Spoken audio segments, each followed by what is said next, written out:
Number 1 आसूची बात्या भयभीत हुअंतिनि सतर्क रुह।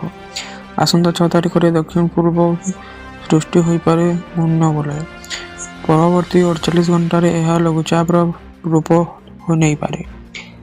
ଏନେଇ ଭାରତୀୟ ପାଣିପାଗ ବିଭାଗ ପକ୍ଷରୁ ସୂଚନା ମିଳିଛି।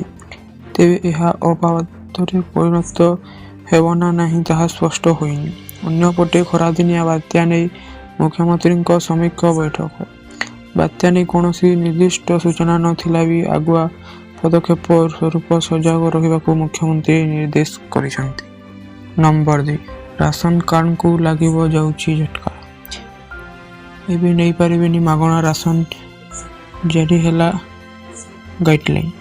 ରାସନ କାର୍ଡ ଲୋକମାନଙ୍କୁ ଲାଗିବାକୁ ଯାଉଛି ବଡ଼ ଝଟକା। ଯଦି ଆପଣ ସରକାରଙ୍କ ଠାରୁ ମାଗଣା ରାସନ ନେଉଛନ୍ତି ତେବେ ଆପଣ ଏହି ରାସନର ଲାଭ ଉଠାଇବାକୁ ସମର୍ଥ ହେବ ନାହିଁ।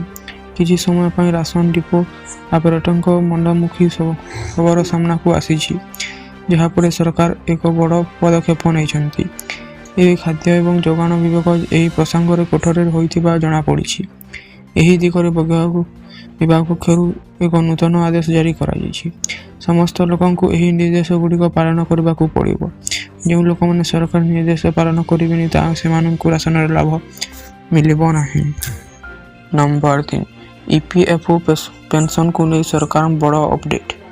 ଜୁନ 26ରେ ମିଳିବ ଅଧିକ ଟଙ୍କା। ଯଦି ଆପଣ ମଧ୍ୟ ଚାକିରି କରନ୍ତି ଏବଂ ପ୍ରାଇଭେଟ୍ ପାଣ୍ଠି ପ୍ରତି ମାସରେ ଆପଣଙ୍କ ବେତନରୁ କଟାଯାଏ, ତେବେ ଏହି ଖବର ଆପଣଙ୍କୁ ଖୁସି କରିଦେବ। ଯଦି ଆପଣ ମଧ୍ୟ ପୂର୍ବ ଅପେକ୍ଷା କରି ପେନ୍ସନ୍ ପାଇବାକୁ ଚାହୁଁଛନ୍ତି, ତେବେ ଏହାର ତାରିଖ ସରକାର ବୃଦ୍ଧି କରିଛନ୍ତି।